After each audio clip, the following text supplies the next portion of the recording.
Hello and welcome to Celtic Park after an explosive Celtic AGM was halted by Chairman Peter Lawwell early after incredible scenes of which we've never seen at any club AGM in Scotland. The board took their seats at 10:30 as normal. Peter Lawwell introduced the meeting, he introduced board members. There was no Dermot Desmond, his son Ross was there instead. Celtic board members sat down and they were immediately met with chants and red cards flashed by probably around 70 to 100 of the 900 strong crowd inside the Kerrydale Suite at Celtic Park. Martin O'Neill was there filling in, obviously as interim manager just now. He did get huge applause, but the rest of the board members, they got a bit of a hard time. Video montage, as normally happens at these AGMs, started, but straight away a member of the Celtic Trust approached the stage, demanded that videos be stopped and that questions would be asked. There was a lot of disruption. Peter Lawwell again appealed for calm, but then explained to the crowd there that the meeting would be halted after just 4 minutes and 37 seconds. There was going to be a 30-minute adjournment. During that period it was pretty tense inside the hall. Fans and shareholders waited to see what would happen. The board eventually emerged again just after 11 AM, 11:01 AM it was. And after that they did start to play the montage, but before that maybe that 70 to 100 strong crowd did walk out into the side bit of the Kerrydale Suite. They refused to watch the video montage which went through last season's triumphs, went through various different parts of where Celtic are going just now, and also included interviews with both Peter Lawwell, Michael Nicholson and Chris Mackay, the Celtic Finance Director.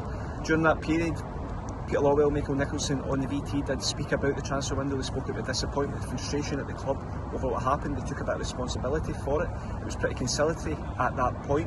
And it wasn't until those VTs finished that those fans who had gone out for that came back into the hall.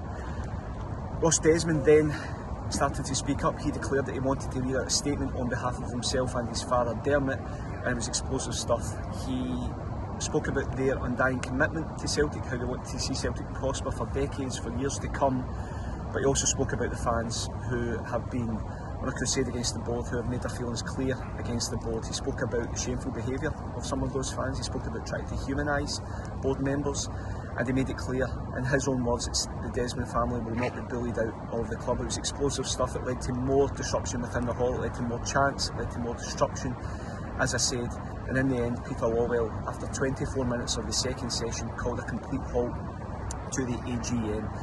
It was incredible stuff really. The Celtic shareholders who did want to get there to ask some questions, to find out some clarity about where the club are going forward in terms of the transfer strategy, in terms of the operation strategy, in terms of what happens with a manager, weren't able to get those questions in.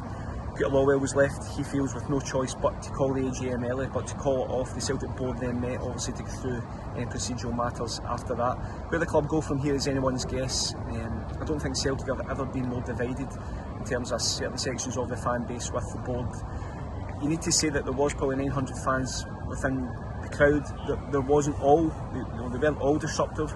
Some fans, some shareholders there just wanted to get their point across. They just wanted to listen and get explanations for what happened with Brendan Rodgers, what happened in the summer transfer window, why Celtic aren't a Champions League team anymore, and where the future goes. But unfortunately it ended in the sourest of notes. As I said, where Celtic go from here is very, very difficult to see. There'll be more to come from this. Please stay across our social media channels, the Scottish Sun website and the Scottish Sun paper tomorrow on Saturday for all the best coverage and updates.